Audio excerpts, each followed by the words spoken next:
महामंत्री महाराज हीरा नील मोती माणिक लगी गुटे बिहा बेदी भी तैयार करो। प्रति वर्ष पर ए वर्ष होउची किंतु ए वर्ष टिके अन्य वर्ष अपेक्षा भिन्न टिके नियारा जो मंच सज्जा प्रकृति में नुआ नवकलेवर दिखाई एवं साउंड सिस्टम को टिके हाईटेक कराई डिजिटल साउंड व्यवस्था एवं तार सांगरे सांगरे प्रथम थर संगला पर संबलपुरी भाषा को व्यवहार कराई मझी मझीरे तेणु गोटे भल आरंभ कहुपे 2047 मसीह धनुଯାत्रा 100 वर्ष पूर्ति पालन कर यात्रा को बहुत बहुत शुभकामना।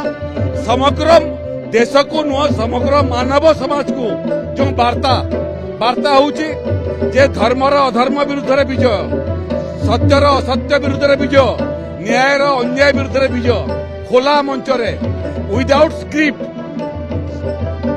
एक्सटेम्पर संलाप उच्चारण करिवारे जो वार्ता मत लगे ये वार्तार पठांतर नहीं, ये यात्रार पठांतर नहीं। शुभकामना ये यात्रा को, शुभकामना बरगड़वासी को। आज विधिवत भाव में धनुयात्रा इनॉग्रल सेरेमनी पालन करिछि।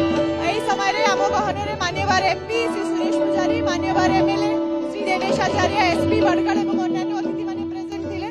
बहु संख्यारे बरगड़वासी माने आम संगे आसिकि जुड़ी छथि एवं मु आशा करिबी आगामी 11 दिन मध्ये एही उत्साह आम मझे रहिबो एवं आमे समस्त मिसिकी सुंदर भाव में धनुयात्रा पालन करिबो।